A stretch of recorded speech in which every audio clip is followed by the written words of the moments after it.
Tên này cứ chỉ xài ăn xâm lên bà thô côn mê hào bụng xài lịch bấy chùm hiến tì pì năng chẳng bàn ta côn pro srei năng trời ta pi cha na ở bàn đó thầy chương cáo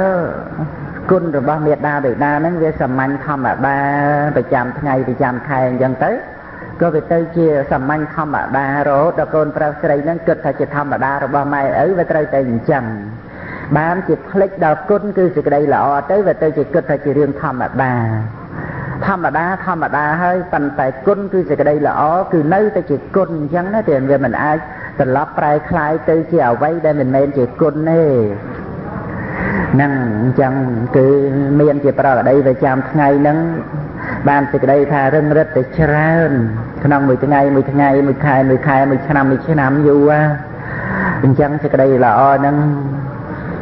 nè tu chia cầm nô sân xăm từ cái nông sân đan này chặt nắng trơn đã khai lên cầm ao dân dục côn đã trơn nắng bay từ lóp từ chia tha chia riêng xăm anh thăm ở đá dân về xăm tới chia tha mày ấy về trời tiền trắng về cháu lại côn tới về tới chia tha về trời tiền trắng nằng rồi hốt đã hiên và tu hiên và cây to mặt to co khăn chua chỉ mùi nằng mày ấy tiệt hòn nằng chẳng côn rồi đây nằng đầm bay chia viên nơi cả luôn và cái to tên từ cuộc bỏ bao chỉ mùi nâng miệt đà bậy đá thì trời té thì cha ra na đo côn cứ gì đây là rồi bao quát ai bàn chơi hơn đây dân nâng miền chặt tuần luôn cả rục bồi chia ai sải ca của rục rồi bao dân cả tuần luôn rồi bao dân cả bồi chia rồi bao dân đi ấy để phơi ai miệt đà bậy đá nâng có rừng rất té miền chặt ra xa chỉ mùi nâng dân thêm từ tiệt nâng để quạt miền ở cả đây vẫn tốt tha dân chỉ tôn giờ đi giờ lúc nó có mau một tí chả rách chả ra miền việt rồi bao giờ nâng anh đi chơi thì com con nâng chỉ mùi nâng miệt đà để đa chỉ đa nâng ban việt vừa quạt nâng chơi té tu miền priên tại đây chuyên cao nâng mình ban tiệ sầm đây ấy là o tê phần tay dân tới chập tôi cùng hô ấy trong tiệ sầm đâyแต่กลัวบ่าวไอ้คลานั้นยังเตยเมื่อปีขนมมาได้กัดแต่กลัวบ่าวนั้นกัดจังไอ้ยังที่ได้อันตรายหรือก็จังไอ้ยังนั้นบานเตยจีโกนหล่อเตยจิมนุ่งหล่อไอ้ยังเมื่อปีขนมมานั้นบานยังเคยสืบเพียบในก้นเพียบในจัดตัวพลวนเป็นองการกรุบกร้องโจนเปล่าใส่นั่งในการนาไปยังก็ประปฏิบัติบ่าวเตยเมียดาหรือได้ก็เมียนแต่นุยฮอดกุมหัวกุมแหงเฉยในท่าไอ้năng chẳng trôn pro srei năng srei ta sắc sai ban đỏ miệt đà tây đá chỉ bọc kia cha tiến bằng riêng dân chỉ cầu năng tăng đâm tí riêng để đa chôn cười giờ pro ở đây từ trăm ngay bồng quắc bằng hạt sập cái tăng tại vì này về sẽ đây năng ở dân chơi thì xa khai rồi hốt mau nó mình tam trôn sờ lá dân chơi này về sập cái đó cứ miệt đà tây đá nó bằng hạt bằng riêng dân năng chơi bò đi thô cả hà nó dần na chơi chu chơi nôm chơi sliệp tệ buốt khởi ai ấy nó dần na mai ấy bằng riêng thằng ó nó tiền nằng mai ấy bằng riêng nó bàn dân chơi màu nó bật mình bằng riêng dân ắt chơi thế kịch ca nghe thằng ó nâng cả tôi vẫn tục thông đông á miệt đa thì đa nâng nông ca sụp rôn dân chỉ cô nâng đời xa thì chật rồi lạnh smart nâng hay ắt miền kịch đầm bay chẳng bàn phao tọp nó ấy màu vinh thế chẳng miệt đà về đà là năng trình chân cồn prosray bàn thông riêng luôn ở chẳng tới miền tuổi về và mấy quạt tôi chạy khám từ bát ai nằm được chứ này thì cái đấy mấy cồn prosray cứ ai năng pi cha ra na ở khơi miệt đà về đà nên miền prosray là thông thế trong đại chỉ bọc bìa cha ở năngสังเกตจังเตอร์สิ่งใดนั้นโจรปลอดภัยไปกึศกูพิจารณาเคยการเช็ดดังระบบขลุ่นนั้น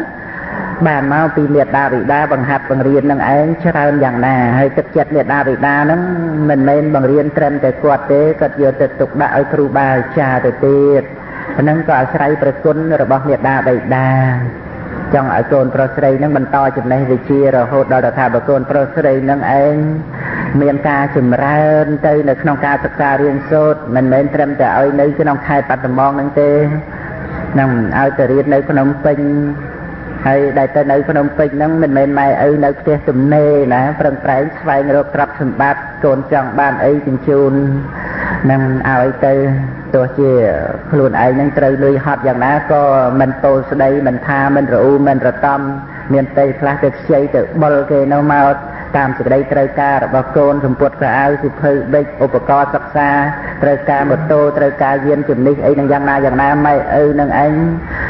ចេះជ្រុលចេះជ្រក់ប្រឹងប្រែងសັບគ្រប់ដើម្បីបានទ្រព្យសម្បត្តិជញ្ជូនឲ្យកូនសិក្សារៀនសូត្ររហូតដល់ទៅថាកូនមានសមត្ថភាពឲ្យកូនទៅសិក្សារៀនសូត្រនៅបរទេសទៀតផង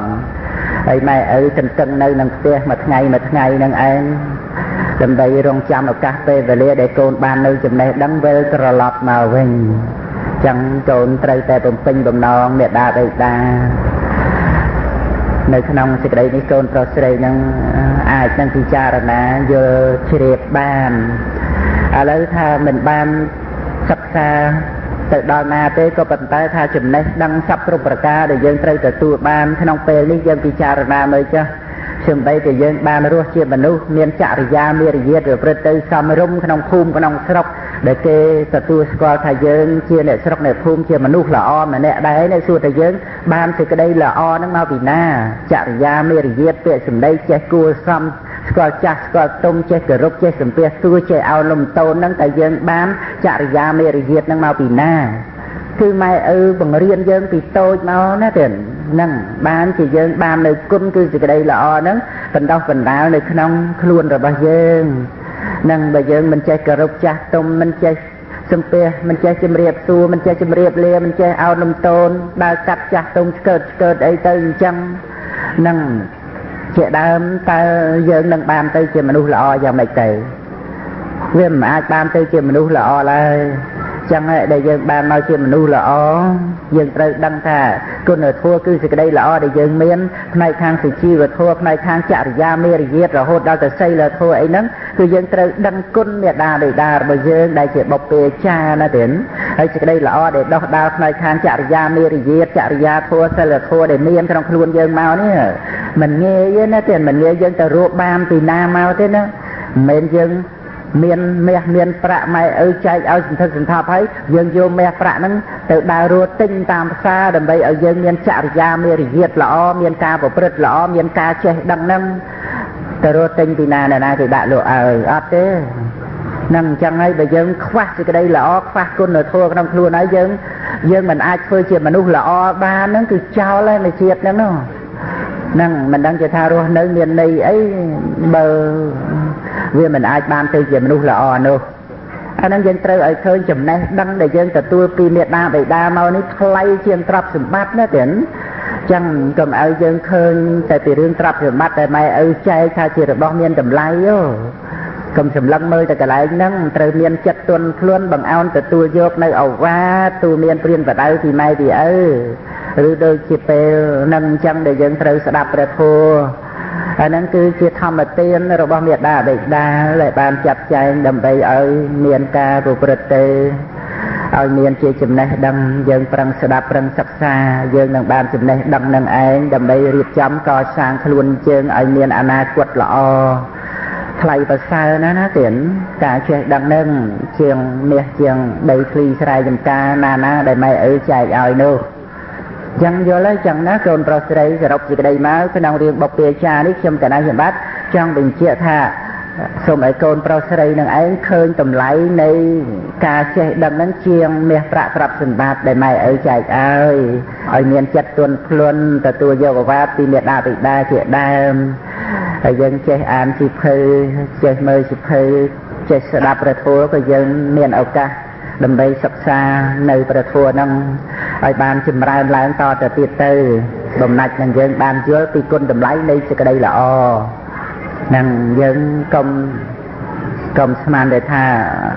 អ្វីទាំងអស់ហ្នឹងថ្លៃជាងខ្លួនយើងដែលបានកើតមកជាមនុស្សដូចជាមាសប្រាក់ទ្រព្យសម្បត្តិអីអញ្ចឹងណាទេប្រមាថអត់បានទេណាមនុស្សច្រើនណាញាតិញោមបងប្អូនពិចារណាមើលសុខចិត្តលក់ខ្លួនឯងជាមនុស្សដើម្បីមាសប្រាក់ណាហ្នឹងរឿងលក់ខ្លួនឯងហ្នឹងមិនមែនតល់តែធ្វើជាស្រីបេស្យាចាអីនោះទេអាការដែលយើងប្រព្រឹត្តបាណារិបាតសម្រាប់ជីវិតគេហ្នឹងលក់ខ្លួនហើយហ្នឹងចោលខ្លួនឯង ចូលទៅក្នុងជ្រោះនៃបាបកម្មហើយវាមាននៅជាមនុស្សល្អអីទៀតហ្នឹងឬទៅប្រព្រឹត្តអត្តនេទានទៅលួចទៅប្លន់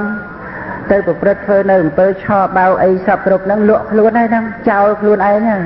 ពាក្យថាចោលខ្លួនហ្នឹងវាស្មើនឹងលក់ខ្លួនដើម្បីបានមាសប្រាក់ណាទៀតហ្នឹងដើម្បីបានសម្បត្តិក្នុងលោកបោះបង់ខ្លួនឯងចោលអាហ្នឹងហើយដែលហៅថាលក់ខ្លួនព្រោះឲ្យយល់កន្លែងហ្នឹងហើយយើងគិតមើលមាសប្រាក់ទ្រព្យសម្បត្តិក្នុងលោកហ្នឹងវាមានមួយថ្លៃអីស្មើនឹងកំណើតយើងដែលបានកើតមកជាមនុស្សអញ្ចឹងនឹងបានយើងជាមនុស្សត្រូវតែរក្សាមនុស្សធម៌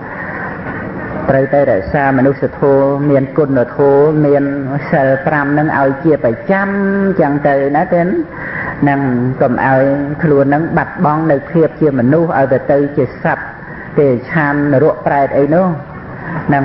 ដែលនៅរស់ជាមនុស្សហ្នឹងណាទេឲ្យប្រកាសជារស់កុំឲ្យទៅជាខ្មោចចឹងដែលនៅរស់នោះណានឹងឲ្យវាប្រកាសជាថារស់ក្នុងកំណើតជាមនុស្សគឺមានគុណធម៌ជាមនុស្សហ្នឹងមនុស្សយើងច្រើនណាស់មិនតាន់ស្លាប់ផងទៅជាខ្មោចបាត់ហើយគេភ័យគេខ្លាចគេស្អប់គេខ្ពើមគេធុញគេទ្រាំដោយសារចរិយាការប្រព្រឹត្តមិនល្អអញ្ចឹងប៉ុន្តែបើមនុស្សហើយមានគុណធម៌ជាមនុស្សមានអាណាគេខ្លាចគេស្រឡាញ់គេរាប់អានគេចូលចិត្តហ្នឹងអញ្ចឹងសូមឲ្យកូនប្រុសស្រីជាដើមនឹងឯងមានជីវិតរស់នៅជាមនុស្សកុំទៅជាខ្មោចទាំងដែលមិនតាន់ស្លាប់ណាហ្នឹងហើយទី2ដែលហៅថាជាទេវតាលើកូនប្រុសស្រីកូនប្រុសស្រីបានស្គាល់ទេវតាក្នុងឋានណាធ្លាប់បានស្ដាប់ឮមកនឹងហើយនៅក្នុងគម្ពីរក៏មានសម្ដែងដូចជាស្ដេចចាតុមហារាជការប្របាទចតរថៈប្របាទវរលហកៈប្របាទរូបខៈកវេរៈដែលជាអ្នកថែរក្សានៅពពួកទេវតាមួយលើដោយមនុស្សដែលជាអ្នកប្រព្រឹត្តនៅមនុស្សធម៌សប្បុរសធម៌ដំគុណមេត្តាបិតាយ៉ាងណាដើម្បីថាឲ្យអ្នកទាំងអស់នឹងឯងមានសេចក្តីចម្រើនប៉ុន្តែការថែរក្សាគ្រប់គ្រងរបស់ពពួកទេវតាទាំង4ហ្នឹងមួយលើដោយបរិវាររបស់ទេវតាមិនមែនដិតដល់អីដូចជាទេវតាក្នុងផ្ទះនេះទេគណានៅក្នុងព្រះមហាជនៈជាដកហ្នឹងមានរឿងដែលព្រះមហាជនៈលេចសំពៅនោះទេពធីតាឈ្មោះមនីមេខាឡាហ្នឹងដែលត្រូវស្ដេចទេវតាចាត់ចែងដើម្បីឲ្យរក្សាមហាសមុទ្រគ្រប់គ្រងមើលមនុស្សល្អកុំឲ្យលិចលង់ស្លាប់ក្នុងសមុទ្រហ្នឹងក៏គង់រវល់សប្បាយរីករាយក្នុងកំណើតរបស់ខ្លួនជាទេវតារហូតដល់ទៅ7ថ្ងៃដែលមហាជនៈត្រូវហែក្នុងមហាសមុទ្រនឹងទៅនឹកពិចារណាក្នុងមហាសមុទ្រនឹងឯងបានឃើញព្រះបរមពុរិស័ទនឹងអស់7ថ្ងៃបើព្រះបរមពុរិស័ទមិនប្រពនៅសេចក្តីព្យាយាមហើយនឹងដោយប្រាជ្ញាឆ្លាតឆ្លៀសដើម្បីឲ្យបានរស់ទេត្រូវបាត់បង់ជីវិតទៅហើយចឹងឲ្យបានជាក្នុងបជាដកនឹងសម្ដែងពីរឿងព្យាយាមនឹងឯងជាបារមីមួយដ៏ខ្លាំងក្លាប៉ុន្តែសេចក្តីនេះខ្ញុំប្រកាសណាមិនរៀបរាប់អីតទៅទៀតទេគ្រាន់តែចង់បញ្ជាក់ថាសូម្បីតែពពួកទេវតាក្នុងកំណើតដែលជាឧបបត្តិទេពហ្នឹងក៏មិនមែនមើលគ្រប់គ្រងមនុស្សលោកនឹងឯងបានដិតដល់គ្រប់គ្រាគ្រប់ពេលវេលាទេឯចំណែកមេត្តាបិតានៅក្នុងផ្ទះនេះកូនប្រុសស្រីពិចារណាមើលដែលខ្លួនយើងជាកូនកើតមកហ្នឹងតើម៉ែឪយើងប្រមាថផ្ទះប្រហែសហ្នឹងយ៉ាងណាទៅខានឲ្យយើងដៅដោះមួយថ្ងៃហ្នឹងយើងបានរស់ទេនឹងយើងពិចារណាមើលហើយតាំងតែពីយើងបដិសន្ធិក្នុងផ្ទៃរបស់គាត់ម្លេះតើម៉ែយើងនឹងរក្សាយើងយ៉ាងណាដែលគាត់ស្លាប់ពិសាក្តៅពិសាជូហិលអីហ្នឹងអញ្ចឹងដែលគាត់មានអំណត់អត់ធន់ខំវាខំតមនៅរបស់ទាំងអស់ហ្នឹងសំដីចំណងចង់យ៉ាងណាតែគាត់ត្រូវអត់ធ្មត់ព្រោះហេតុតែគាត់ជាទេវតាមានបំណងប្រាថ្នាឲ្យសេចក្តីសុខដល់កូនប្រុសស្រីតាមថែរក្សាកូនតាំងតែពីនៅក្នុងផ្ទៃ កូនប្រុសស្រីកុំភ្លេចណាតែគុណគឺគុណណាសេចក្តីល្អនឹងណៃមិនមែនតែម៉ែដែលរក្សាគួរនឹងឪក៏រក្សាគួរដែរណាទៀតនឹងគឺខំប្រឹងប្រែងចាត់ចែងកិច្ចការងារសពគ្រប់ទាំងអស់សំដីកិច្ចការងារហ្នឹងម៉ែយើងធ្លាប់ធ្វើយ៉ាងណាដល់តែដឹងថាមានគូមានកូនក្នុងផ្ទៃឪហ្នឹងធានារ៉ាប់រងកិច្ចការងារហ្នឹងសំដីកិច្ចការរបស់មនុស្សស្រីក៏ឪយើងក៏ធ្វើជំនួសនឹងគឺមិនឲ្យម្ដាយយើងធ្វើកិច្ចការនឹងឯងក្រែងតែវាធ្ងន់ហួសវានាំឲ្យលំបាកដល់កូនក្នុងផ្ទៃកូននៃឪពុកមេត្តាបិតាគឺជាទេវតាប្រចាំផ្ទះរបស់កូនជាទេវតាថែរក្សាកូនទាំងយប់ទាំងថ្ងៃពេលព្រលប់ពេលយប់ពេលអាធ្រាត្រមេត្តាបិតាកំពុងអស់កម្លាំងក្តីកំពុងងងុយក្តីកំពុងសម្រានលក់ក្តីកំពុងក្តៅក្តីកំពុងរងាក្តីទោះជាកំពុងឈឺខ្លួនឯងក្តីកាលបើកូនតូចស្រែកជុំឡើងមេត្តាបិតារមែងស្ទុះស្ទាបើកំពុងលួងលក់ក៏ភ្ញាក់ក្រញាងមកអោបកូនមកបបោសអង្អែលកូនយកចិត្តកូនយ៉ាងនេះជាដើមមេត្តាបិតាប្រុងភ្នែកប្រុងត្រចៀកប្រុងសពប្រុងគ្រប់ប្រុងទាំងយប់ប្រុងទាំងថ្ងៃដើម្បីរក្សាកូនស្ងួនសម្លាញ់ដែលជាសាច់ឈាមរបស់ខ្លួនទោះជាទេវតាដោយកំណើតមានកិច្ចរក្សានៅលោកនេះក៏គង់មានពេលភ្លេចក្នុងកិច្ចរក្សាដែរប៉ុន្តែមេត្តាបិតាមិនធ្លាប់ភ្លេចកូននិងមិនបានបោះបង់កូនឡើយគឺលោកទាំងពីរតែងគ្រប់គ្រងរក្សាឲ្យកូនបានសុខរហូតមកព្រះគុណរបស់ម៉ែជាជំរក់មនោរម្យទ្រនំកូនព្រះម៉ែយកខ្នងបាំងកម្ដៅថ្ងៃយកទ្រូងថ្លើមថ្លៃធ្វើទីជំរក់គុណម៉ែជាម្លប់ឲ្យកូនបានជ្រកកណងម៉ែពួងពកកូនសុខមនោរម្យរបស់សំខាន់គឺខ្លួនប្រាណម៉ែតែម៉ែបងវ៉ែយកជាទ្រនំម៉ែខ្លាចខ្ជុះភ្លៀងចាញ់ខ្លាចកូនយំកូនរស់បានធំម៉ែលាចាកកូនព្រះគុណរបស់ឪជាឋានព្រំជំរុំកូនព្រះបង្កើតកូនមានឈ្មោះថាឪមិនមែនព្រះនៅក្នុងសួគ៌គាឋានគុណឪមាននៅក្នុងចិត្តសន្តានកូនបានសុខសាន្តព្រោះឪជាព្រំរបស់ពិសេសគឺកូនឪពិតឪបដូរជីវិតប្រឹងសាងជំរុំឪធ្វើការខ្លាំងនឿយហត់ប៉ុនភ្នំតែសុខមនោរម្យបរោះឃើញមុខកូនម៉ែឪនឹកកូនកូនទៅនៅញៀនថ្នាំម៉ែសម្រាលកូនឪអខ្លាំងចិត្តតាំងសច្ចាចិញ្ចឹមកូនឪនឿយយ៉ាងណាបិទមាត់សូនពេលនឹកដល់កូនចិត្តត្រាច់ទៅនឹកដល់កូនខ្លាំងឪខំប្រឹងសម្លឹងកិច្ចការចិត្តជាប់នៅ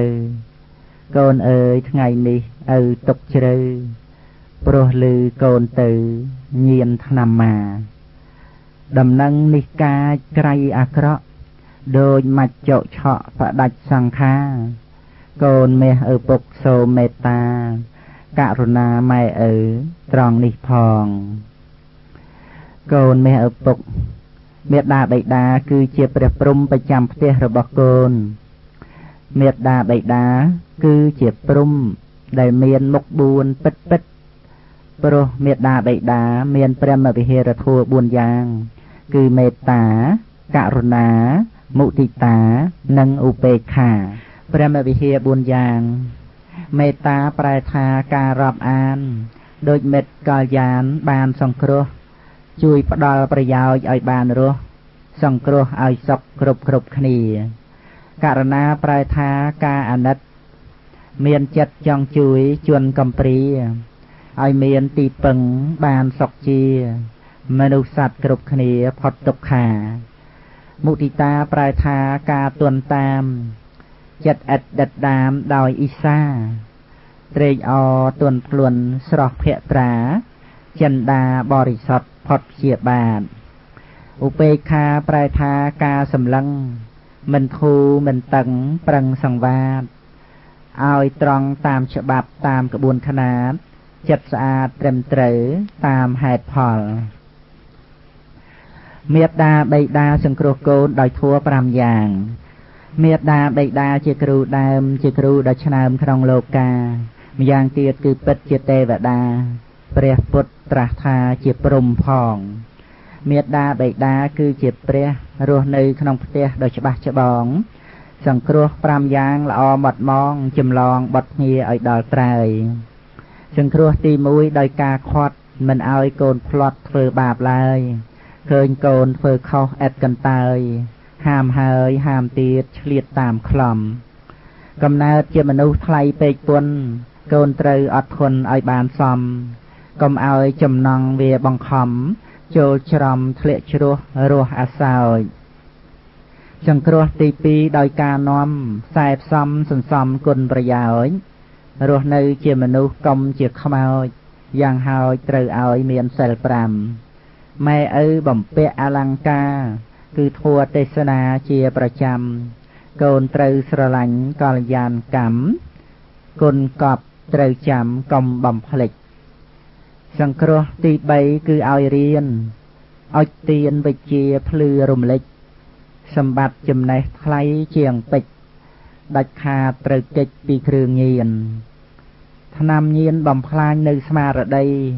ញៀនលបែងអប្រិយនាំខូចរៀនញៀនស្រាញៀនស្រីរោគបៀតបៀនបើញៀននឹងរៀនសូរិយារះសង្គ្រោះទី4គឺរៀបការក្នុងរឿងប្រាថ្នាគ្រប់គ្រងផ្ទះមិនត្រូវបង្ខំចង់យកឈ្នះមានអ្នកនាំខូចប្រយោជន៍ធំស្នេហាជាភ្នោកប់ប្រលឹងរឿងនឹងត្រូវដឹងឲ្យគ្រប់មុំកុំអាងថានាលធំជាងនំមានរឿងទេវទុំគំរូស្រាប់សង្គ្រោះទី5គឺចែកទ្រព្យតាមកាលគួរកប់ជាប់ជាច្បាប់មរតកជាទ្រព្យនៃអ្នកស្លាប់មិនត្រូវប្រញាប់ឲ្យដាច់ឡើយឲ្យតិចឲ្យច្រើនជាប្រចាំរាល់ថ្ងៃខែឆ្នាំឲ្យណាស់ហើយចំណែកសម្បត្តិនាំដល់ត្រើយដូចបានពោលហើយគឺអវាទសង្គ្រោះ5យ៉ាងគឺជាគុណជាទុនជីវិតតាមក្បួនខ្នាតម៉ែឪជាព្រះអ្នកនាំអាតកូនកុំប្រមាទតទៅហងព្រំលិខិតជំនឿសាសនាព្រំលិខិតរៀបចំវិចិត្រសពលោកីមនុស្សទេវតាភ្លើងទឹកដីក៏មានអ្វីថាព្រំមិនតាក់តែងបើព្រំតាក់តែងលោកយ៉ាងនេះយើងគួរត្រេះរិះតាមជាក់ស្ដែងរកហេតុរកផលសពកន្លែងប្រឹងប្រែងស្វែងរកនៅការពិតហេតុអ្វីមនុស្សយើងមិនដូចគ្នាមានជាមានឈឺភ្លឺងងឹតមានក្រសខ្មៅខ្លៅបណ្ឌិតទាំងការប្រព្រឹត្តខុសគ្នាឆ្ងាយចំណែកតិរិឆានបានមិនល្អមាននិមតកគួរឲ្យណាយសត្វច្រើនទុកខ្លាំងក្នុងអបាយប្រែតអសុរកាយនិងអវិជ័យក្រៅពីមនុស្សសត្វក៏ឃើញច្បាស់ខ្យល់ព្យុះខ្លាំងណាស់ក៏ក្រើកដីភ្នំភ្លើងទឹកជន់ឥតប្រណីរាំងភ្លៀងងាប់ត្រីស្អីតាក់តែងព្រះពុទ្ធត្រាស់ដឹងពីធម្មជាតិរូបធាតុនាមធាតុទ្រង់សម្ដែងសត្វលោកនៅលើកម្មចាត់ចែងឥឡូវសូមថ្លែងពីម៉ែឪនៅពេលមានគួរ2 3ខែបើម៉ែលិខិតមិនឲ្យនៅកូនថិតក្នុងផ្ទៃមុខជាត្រូវអស់ផ្លូវបានកើតឃើញសូសែងកូនខ្លះឪមិនទទួលស្គាល់លិខិតដោយផ្ទាល់ថាអ្នកឯងមិនមែនកូនអញយ៉ាងជាក់ស្ដែងកូនត្រូវចំបែកមួយជីវិតកូនខ្លះកើតមកម៉ែបោះចោលស្លាប់រស់តែលតោលម៉ែមិនគិតកូនខ្លះត្រូវឪចាប់ជំរិតរំលោភប្រព្រឹត្តអនាចារកូនខ្លះកើតចំឪប្រមិតវាយម៉ែពេលផឹកស្រវឹងស្រា ទាំងកូនក្នុងផ្ទៃដួលផ្កាប់ផ្ងាកូនណារស់ធំ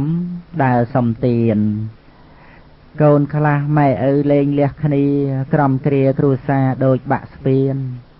កូនខ្លះរស់ខ្វះការទូនមាន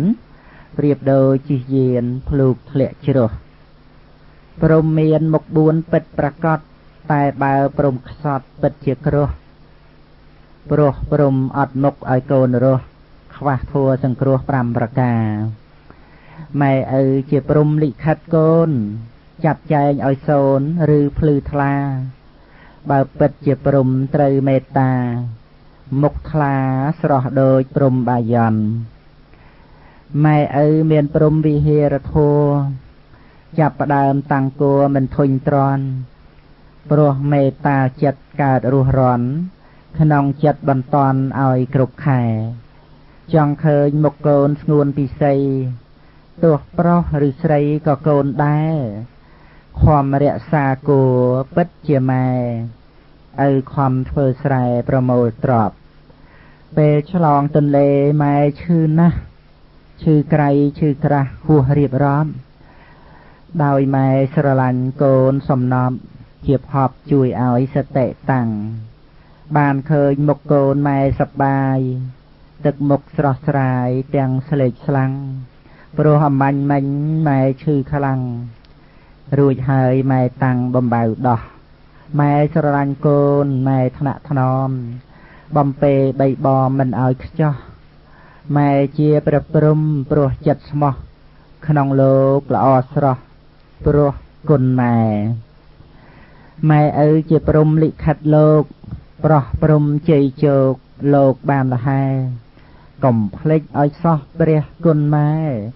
ឪពុកផងដែរអ្នកសាងលោកខ្លួនប្រាណជើងដៃមនុស្សទាំងអស់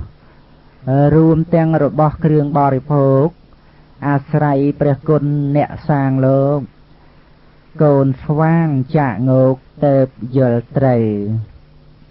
អ្វីក្នុងលោកកើតព្រោះហេតុឃើញច្បាស់ក្រឡែតគុណម៉ែឪ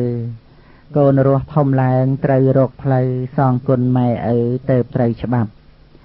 បើមិនបានសងអ្វីធំដុំកុំតែស្រីមុំប្រែក្រឡាប់រត់ចេញពីផ្ទះមិនបានប្រាប់ប្រញាប់តាមប្រុសព្រោះស្នេហាចំណែកកូនប្រុសក៏ដូចគ្នាកុំធ្វើរឹកពេមនុស្សបាបផ្សាប្រគល់ខ្លួនប្រាណឲ្យស្រីស្រារោគផ្ដាច់សង្ខារចោលម៉ែឪម៉ែឪចិញ្ចឹម10-20ឆ្នាំកូនបានធ្វើកម្មគេអាស្រូវចុះចេញពីផ្ទះបាត់ភ្លាមទៅតែឲ្យម៉ែឪនៅសល់អ្វីអាសូរចិត្តម្ដាយពេលកូនកើតមកម៉ែសប្បាយទោះអត់ប្រាក់ចាយមិនចេញស្ដីស៊ីឈ្នួលធ្វើការប្រឹងរែកដីលំបាកម្ដេចក្ដីឥតមានធ្ងោទូក្រមានៅហាលថ្ងៃយកដៃជូតញើសដែលវាហូរពេលនឹកដល់កូនចិត្តទន់តោញើសហូរមិនស្មើចិត្តស្រឡាញ់មានគេសួរថាខំអ្វីម្លេះថ្ងៃក្តៅសង្ឆេះមិនចេះចាញ់ម៉ែឆ្លើយថាព្រោះកូនសម្លាញ់គិតកាញ់រកប្រាក់កុំចង់លហែធ្វើមកដាច់កូនខ្ញុំកំព្រាឪតាំងតែពីនៅក្នុងពោះម៉ែខ្ញុំប្រឹងចិញ្ចឹមដីបាច់ថែរហូតតតែឥឡូវនេះពេលនេះកូនខ្ញុំពេញកំឡោះរូបរាងស្រស់បោះមិនសំគិះខ្ញុំបានទិញកង់ឲ្យកូនជិះខ្ញុំរិះកំណាញ់តែមាត់ឯងខ្ញុំឲ្យកូនរៀនដល់ថ្នាក់ខ្ពស់ដើម្បីកូនរស់ខ្ញុំប្រឹងប្រែងធ្វើការរាល់ថ្ងៃខ្ញុំរឯងខ្លាចក្រែងតែកូនប្រឡងធ្លាក់ម៉ែឆ្លើយរៀបរាប់ពីកូនគាត់ចិត្តម៉ែមិនប្រត់ពីកូនជាចិត្តម៉ែដូចទឹកហូរទម្លាក់ហូរឥតមានតៈរកកូនប្រុសកូនប្រឡងធ្លាក់ម៉ែស្លុតចិត្តអាណិតថាកូនឥតកំហុសកូនគាត់ពូកែឥតមានខុសតែព្រោះកូនប្រុសអត់ប្រាក់សោកតាមពិតកូនគាត់វាខ្ជិលរៀនរវល់តែញៀនគ្រឿងស្មៅក្រោម ម៉ែខំធ្វើការបែកញើសជោគកូនគាត់កើតរោគមិនដឹងខ្លួនកូនរឹតតែស្គមម៉ែខ្លោចចិត្តអាណិតថាកូនខំរៀនផ្ទួនកូនចេញបាត់ដោយបាត់ពួនក៏ហក់ម៉ែខ្លួនថារៀនឈ្នួលម៉ែខំរកប្រាក់ឲ្យកូនរៀនប្រាច់ព្រៀនដាំបាយរៀបសម្រួលក្រៃលែងជាងខ្ញុំដែលគេជួលឃើញកូនមិនស្រួលនាំទៅពេទ្យគ្រាកាលព្រាត់ប្តីម៉ែមិនស្លុតគ្រាន់តែស្រយត់ចិត្តស្រលេនលើកនេះដឹងថាកូនកើតអេតម៉ែស្លុតចូលពេទ្យឈប់ពោលស្ដី